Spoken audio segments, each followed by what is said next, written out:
Welcome to Fundamental Concepts Part 1. Here's an outline of the concepts that we are going to be covering in this video.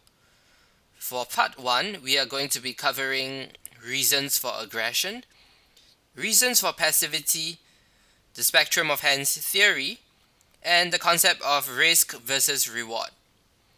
In Part 2, we are going to be covering bet sizing, probability, which includes outs and combinatorics. So the concepts covered under hand reading will be covered in a future video.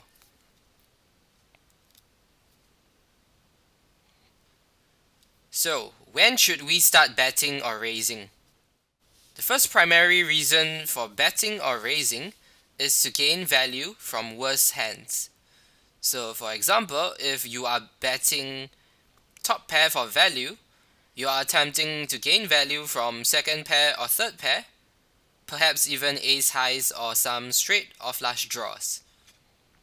The second primary reason for betting or raising is to fold out better hands. So if you are bluffing with ace high or maybe even 10 high, for example, you might be trying to fold out a better hand like ace high or bottom pair or second pair perhaps. Maybe you might even be trying to fold out top pair. Reasons for passivity. So passive actions refer to checking or calling. So there are plenty of reasons why we should start playing our hand more passively, but the main reason to play our hand more passively is when we have no reason for aggression. This means that we do not have any reason to bet because we cannot gain value from worse hands, or we cannot bluff out a better hand. This brings us to the spectrum of hands theory. What this theory means is that we should gauge our hand according to its relative hand strength. So it doesn't matter if we only have a hand as weak as ace high. Ace high is strong if our opponent has a lot of unpaired hands. We need to put our opponent on a range of hands, and we should be comparing the strength of our hand versus his entire range. After that, we want to be taking the appropriate action based on our relative hand strength. If we have a really trashy or weak hand, we should probably just be looking to fold it right away, or at least to just check. If we had a weak hand with some potential to improve, we might want to think about betting or raising as a bluff. If we had a medium strength hand, we want to be checking or calling. This is because it's difficult to gain value from many worse hands, and we rarely get to bluff out better hands. And when we have a strong hand, we should be betting or raising for value. Do note that relative hand strength tends to change with the situation. It changes on every street based on the board run out. And I'm going to be giving a huge number of examples in the following slides. I strongly suggest that you just treat them as simple guidelines. Do not try to read too much into the examples given. It's just going to be a basic framework with general guidelines just to explain the concepts better and help you gain a better understanding about this theory taught in this video. There are also going to be many other factors to consider, so beware. Okay, so here's a diagram for the spectrum of hands. So as you can see, I have arranged relative hand strength with the weakest hands on the left side of the spectrum and the strongest hands on the right side of the spectrum. As you can see, on the left side, on the far left, we will want to give up usually. And next we have hands which fall in the weak category. So these hands tend to have some potential to improve, and we might want to use them to bluff with because they can improve. And in the middle, we also have medium strength hands, and on the right side, we have strong hands. Okay, so after covering this concept, let's try to put this concept into use. Let's cover some practical examples. So here we have our first example, which refers to preflop play. So let's say that the small blind is opening the action with a 3 big blinds raise, and the button is trying to decide what to do with various parts of his range. So if we had a hand like 7-2 offsuit, this hand clearly falls into the trash category. We should just fold it without thinking too much about it. If we had a hand like 10-6 offsuit, it's a lot closer. Perhaps we could consider calling it, but maybe it's a bit too weak, so we might want to just fold it instead. With a hand like 10-7 offsuit, perhaps it's barely strong enough to 3-bet as a bluff, so I might consider adding it to my 3-betting range. And then after 10-7 offsuit, we might have hands like 10-2 suited or 5-6 suited. These hands could be suitable candidates to add into our 3-bet bluffing range. And we also have hands like 6-7 suited, 7-8 suited, pocket fives. These hands are medium strength, at least relative to a wide small blind opening range, and thus they are suitable candidates for calling the 3 big blind open. So a hand like pocket nines and pocket tens, they are pretty close to the region between medium strength and strong. So I would often 3-bet pocket nines in my higher limit games where players are more aggressive, but I think in an NL2 game it probably makes more sense to flat because players tend to be a lot tighter. So pocket tens is barely in the strong region. We could use it as a 3-bet for value. And you can see that ace king falls right in the middle of the strong region. So it's a hand which is typically strong enough to 3-bet for value. And of course on the far right we have pocket aces, which is the nuts preflop. Preflop example 2. Small blind faces and under the gun raise. So, as mentioned earlier, hand strengths are always relative. We want to be comparing our hand strength relative to our opponent's range. In this case, under the gun is going to be opening a much tighter range as compared to the small blind in the previous example. As such, we want to be tightening our criteria significantly. Okay, so let's go through this example once more. A hand like 10-7 off or ace-9 off is going to be very weak, or rather trashy, in comparison to a tight under the gun opening range. A hand like 7-8 suited or 10-9 suited, or maybe even ace-jack offsuit, has some decent potential, so the small blind might want to consider adding these hands into his 3-bet bluffing range. A hand like ace-jack suited, pocket eights, or even pocket jacks are typically medium strength as in comparison to under the gun's opening range, and thus we should probably be calling with such hands. And on the right side we have queens to aces, or these huge pocket pairs are pretty strong relative to under the gun's opening range, and we should 3-bet these hands for value.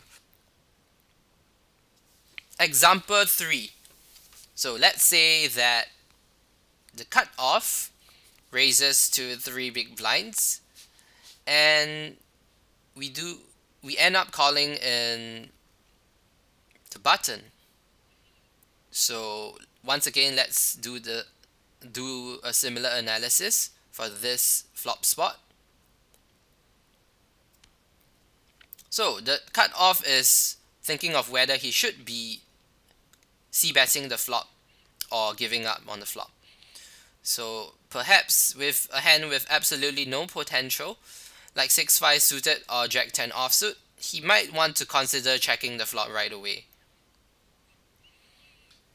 With a hand like pocket 5s or King-Queen suited with the backdoor flush draws and straight draws, or even a hand like 5-4 suited which has a gut shot in this case, he should probably be betting those hands on the flop as a bluff.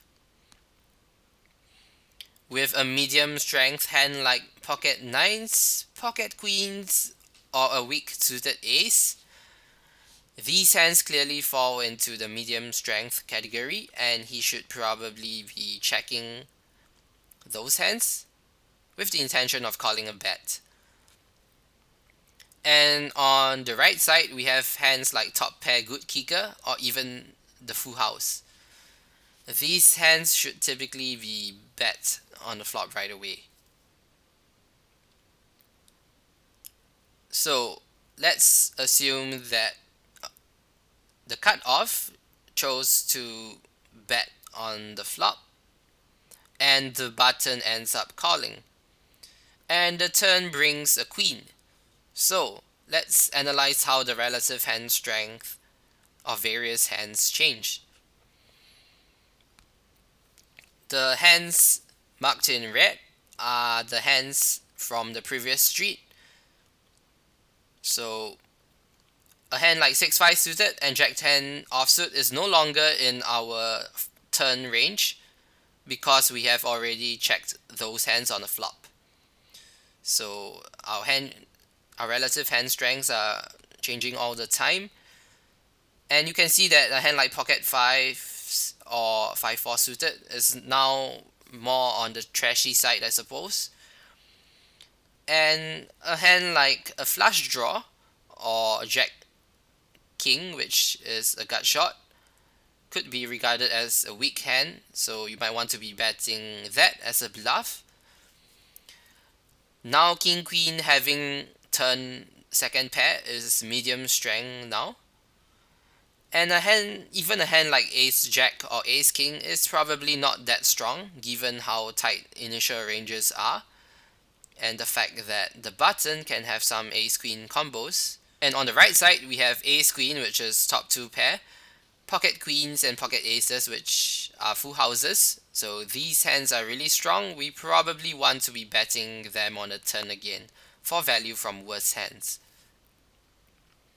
Example 4. Now let's analyze another flop spot.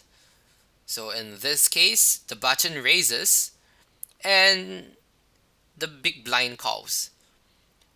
We end up with a 9-3-3 rainbow flop.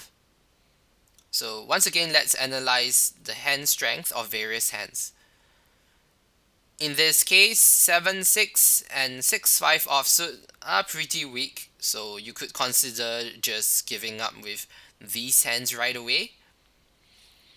With a hand like 8-7 suited with some backdoor draws, backdoor straight draws and backdoor flush draws, you might want to be betting the flop right away since you do have some potential to improve to a straight or flush draw on the turn. A hand like Queen Jack has 2 overcuts, and you could also turn some backdoor straight draws on a king or a 10 perhaps, or even an 8. So it's stronger than the hands previously mentioned. A hand like King 4 might be more suitable as a check, although you might want to bet that as well. King High has a reasonable amount of showdown value against worse high cards like Queen High or Jack High or 10 High. With King Queen, you probably want to consider checking back on the flop. You do have a considerable amount of showdown value. With a weak ace high like ace 8, ace 5, ace deuce, you don't really fold out too many better hands, and you cannot really value bet from worse hands, gain value from worse hands, so you probably want to be checking ace high as well. With a hand like ace queen, you could consider betting the flop for thin value, because you're going to get called by plenty of worse ace highs. You might even get called by king queen, king jack, king 10, queen jack, queen 10, jack 10 perhaps. And on this low paired flop, I think that the big blind will seldom have a pair, given that there are so few combinations of 9x or 3x. So further to the right, we have king 9, which is top pair second kicker. So king 9 is pretty far ahead of the big blind's range, and we probably want to be betting it for value. And on the far right, we have ace 3 suited, which is strips, which is a really strong hand. So we also want to be value betting this hand. Gauging relative hand strength. Relative hand strength is primarily determined by raw equity, so how much the raw equity you have can be calculated with an equity calculator such as Poker Strategy, Equilab. You also want to be thinking about playability.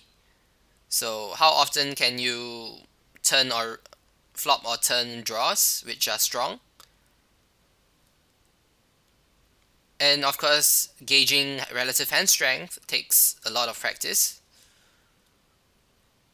So I would strongly suggest you start using Equilab to calculate your hand equity against your opponent's range, just to help you better gauge how strong your hand actually is in a particular situation. Playability, on the other hand, is kind of hard to quantify, so you need to take a more qualitative approach and try to guess. So now let's go back to this example. Let's assign the big blind a particular range for calling preflop. Let's assume that he 3-bets 10s to aces preflop, and he calls with 9s to 2s. He also calls with ace jack to ace 2 suited, king 2 suited and above, queen 7 suited plus, jack 7 suited plus, 10 7 suited plus, 9 7 suited plus, 8 6 suited plus, 7 5 suited plus, 6 4 suited plus, 5 4 suited, ace jack to ace 2, king 6 off plus, queen 8 off plus, jack 8 off plus, 10 8 off plus, and 9 8 off. So this amounts to 40.7% of starting hands. So now let's see how each of these hands are faring against such a preflop range from the big blind. So as you can see, 6-5 and 7-6 offsuit are doing really poorly. They only have 22% equity. On the other hand, a hand like 8-7 suited has 25% equity. While 8-7 suited has pretty low equity, it does have a decent amount of nut potential, meaning that you can actually turn some pretty nice draws on a 6 or a 10, or perhaps on a flush card. Queen Jack has about 36% equity, which is pretty similar to King 4 offsuit.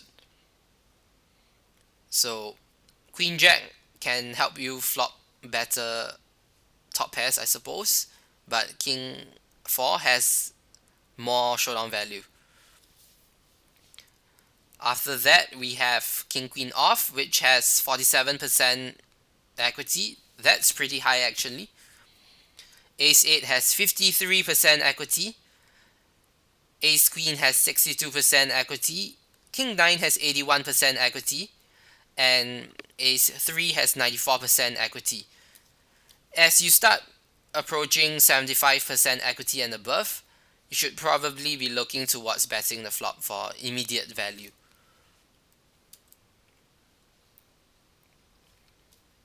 Next, we are going to be covering the concept of risk versus reward. So, the concept of risk versus reward is highly applicable to all aspects of life.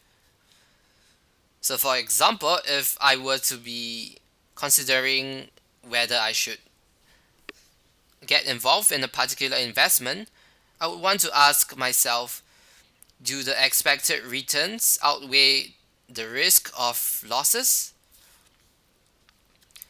If I were to consider starting a business, I would want to think whether the expected returns are worth the time, effort, and the startup capital invested. And if I were to be in a relationship and I'm thinking about whether I want to continue with the relationship or break up with the person, I would want to think of whether the amount of love received or happiness gained, whether it justifies the time, effort, and resources invested into the relationship. So, risk and reward is very similar in poker. We want to measure the upside against the downside. And pot equity represents the upside, the reward, the chances of being able to win the hand. So pot equity is defined as the percentage chance of winning the pot at any given point in a hand. It represents reward. And pot odds is defined as the ratio of the current size of the pot compared with the cost of calling. This represents risk. It's the amount we have to fork out to see the next card or to get to the showdown.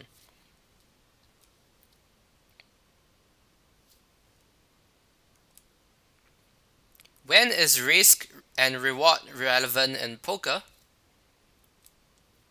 This is mainly relevant when we are thinking of calling with a particular hand.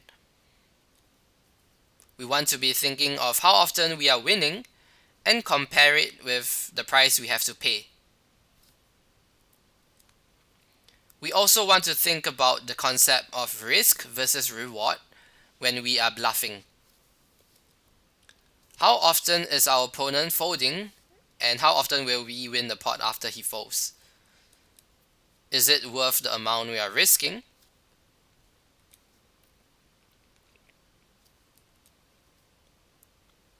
So how do we apply risk and reward to our poker decisions?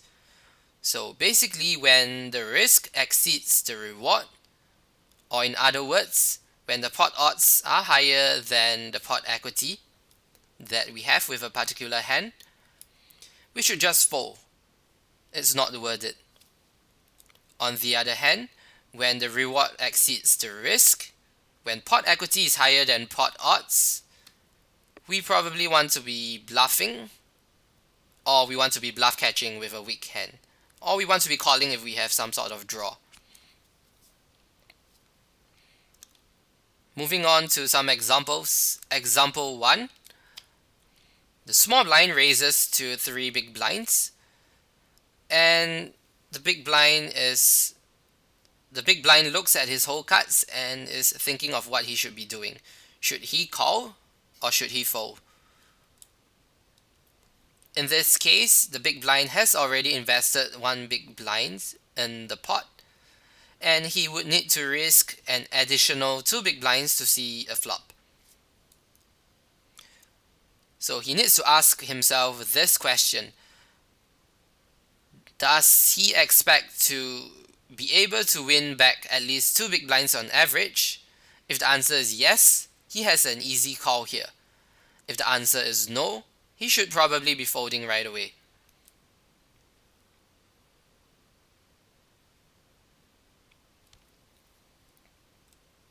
Next example. Let's say that we somehow get to the river and the pot has $100. The small blind bets $100, and let's say that the big blind somehow knows that he can only win 25% of the time if he calls. So we want to ask ourselves this question: should we call in the big blind's shoes, or should we fold? So I have constructed a very simple EV equation at the bottom, colored in red. So if we call, we can expect to lose $100 75% of the time. This is the amount that the small blind has bet, and it is also the amount we have to risk in order to see the showdown. So since we can only expect to win 25% of the time, we can expect to lose 75% of the time. And of course, 25% of the time we will win $200, $100 which is already in the pot, and an additional $100 from the small blind. So when we add everything together, we do realize that we are going to be losing 25%, $25 on average. If we fold, we're going to be losing $0. So since folding is more profitable than calling, we should be folding in this instance.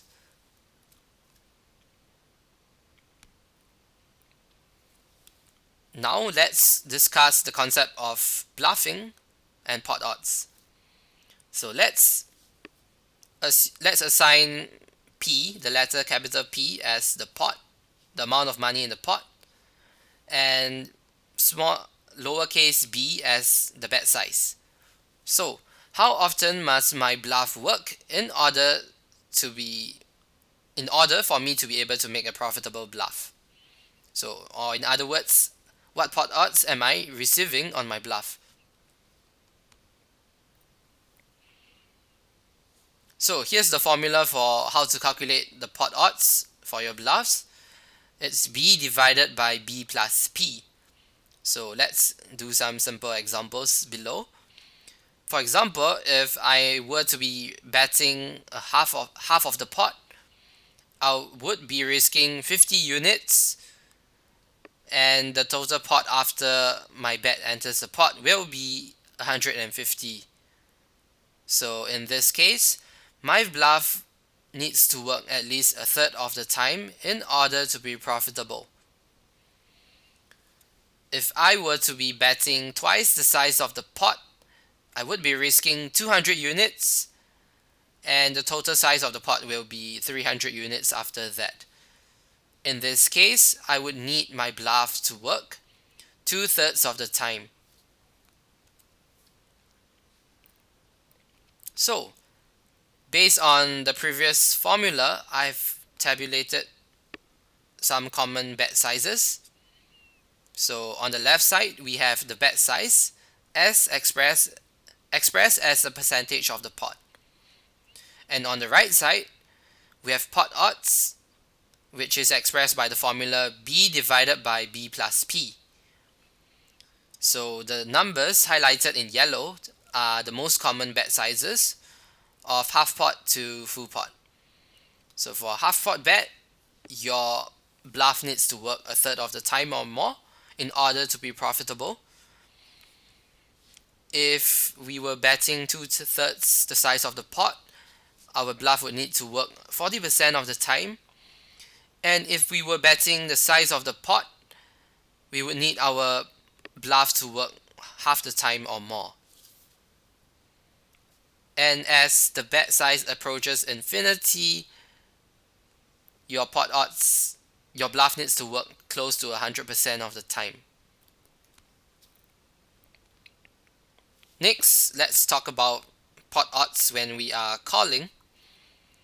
Once again, capital P is pot and small letter b is bet, the amount bet.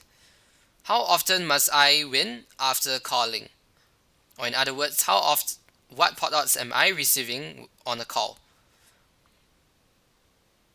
So here's the formula for how to calculate our pot odds when we are thinking of calling. So the formula for pot odds is B divided by 2 plus B plus P. Or in other words, B divided by the total size of the pot after calling.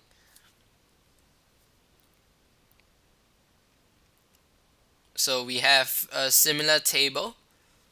So I would like to point out some common bet sizes and the pot odds, the related pot odds. So if someone were to be betting half pot and you were thinking of bluff catching, you would need to win 25% or more of the time in order to make a profitable call. If someone bets 2/3 of the pot, you would need to win 28.6% of the time or more in order to make a profitable call. And if he bets the size of the pot, you will need to win 1/3 of the time or more in order to make a profitable call. Let's move on to the next example. And in this case, it involves bluffing the river. So let's say that we are in a small blind and we chose to raise to 3 big blinds with 5-4 of hearts. The big blind opted to call. On the flop, we flop a flush draw, and we chose to bet 2/3 pot, and the big blind calls. On the turn, we do turn some equity, so we now have an open-ended straight draw as well, and we bet 10 big blinds, and the big blind calls again. So on the river, we have the nut low. We are virtually never winning if we check here. So should we bluff or should we just give up right away? So this is the question I'm going to try to answer with some math analysis. So yeah, we have the nut low. We are guaranteed to lose.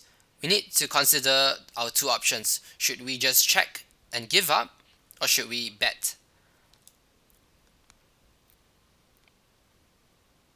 So the first step is to put the big blind on a range of hands. So we want to ask ourselves, what will the big blind call pre-flop, then call flop, and call turn? So as you recall previously, the board runout is Jack 10 2 3 3. What will he call a double barrel with? He's probably calling all top pairs. He might be calling some second pairs, especially the stronger ones, like Ace 10 and King 10. He would probably be calling twice with a flush draw. He would probably be calling twice with an open-ended straight draw as well. I'm assuming that he's folding his gut shots. He's folding his weaker pairs, like Ace 2, which would probably fold the turn after calling the flop. So what hands did I not include in his river range? Overpairs. I did not include overpairs in his range because the big blind would likely 3-bet pocket queens to pocket aces pre-flop, and if he did opt to call those hands pre-flop, he would often raise the flop. Given that he chose to call 3 times, he probably doesn't have an overpair here.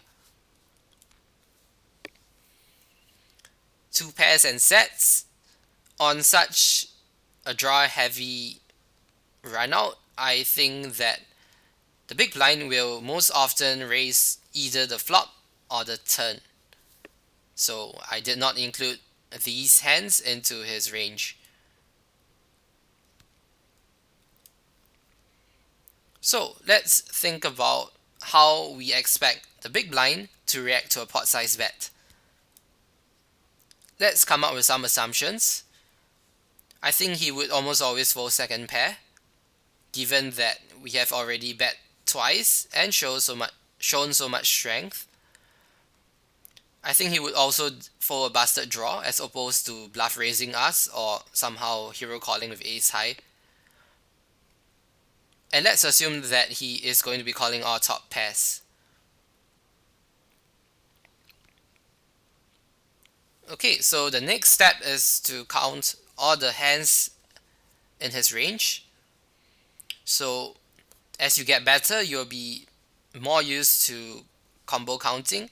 But for now, I just suggest that you try to understand the methodology behind analyzing this spot, and also just to take note of the fundamental concepts covered here. So he has 60 combinations of top pair. He has 24 combinations of second pair. And I gave him 32 combinations of busted flush draws.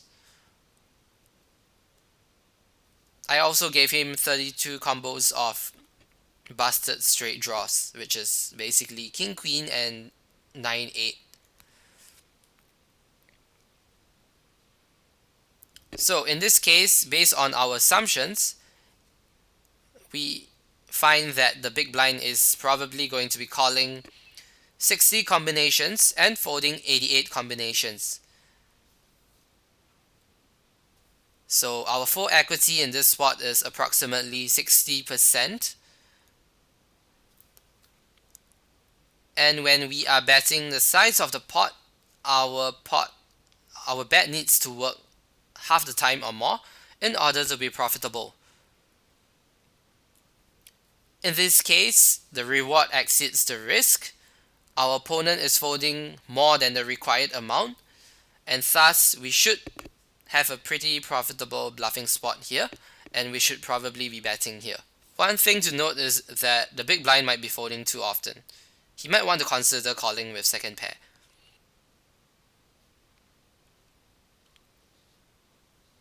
Let's cover another example. So in this case, the board runout is similar, but we have swapped positions. Now we are in the big blind with a hand like ace 10 or spades. So in this case, we are facing a flop bet, a turn bet, and a river bet. And the small blind opted to pot the river in this case. So what should we do with ace 10 suited? One thing to note is that the small blind is unlikely to be value betting any hand worse than top pair. So in this case, ace 10 is a pure bluff catcher. It doesn't beat any worse value hands from the small blind. However, a hand like king jack is not going to be a pure bluff catcher because the small blind might actually bet queen jack some of the time.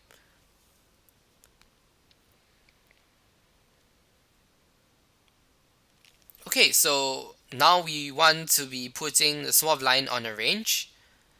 Let's think about what he would be triple barreling with. I think he could very possibly triple barrel with strong top pairs, over pairs, two pairs or better, and of course he's going to mix it up with some busted straight draws and some busted flush draws.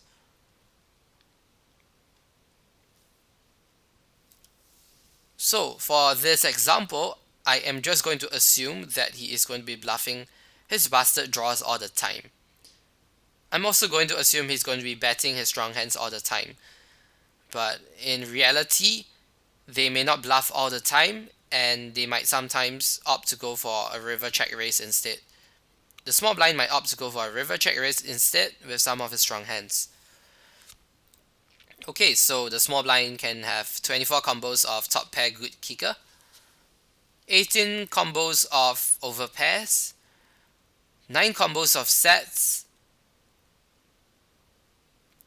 9 combos of top 2 pair, 32 combos of busted straight draws, and in this case I just gave the small blind busted nut flush draws. I'm just going to assume that he is never bluffing with lower flush draws, which may or may not be an accurate assumption. Assuming that I somehow knew my opponent's actual river betting range, we can just try to find out our equity in the hand and decide whether we have a profitable bluff catching spot or not. So in this case, Ace-10 beats 40 bluff combinations, 32 busted straight draws, and 8 busted flush draws, and loses to 60 value hands, which is basically top pair or better. So Ace-10 has 40% equity against small blind's river betting range. Against a pot bet, the big blind is receiving 33% pot odds. Reward exceeds risk in this case, and the small blind has a very profitable hero call, even despite the fact that he only has second pair.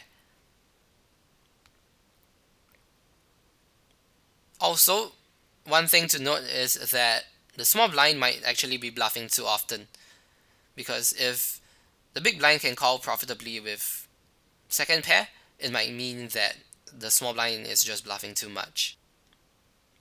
Okay, so that's all for Fundamental Concepts Part 1. In the next lesson, we're going to be covering bet sizing as well as probability. So stay tuned, and I'll see you in the next lesson.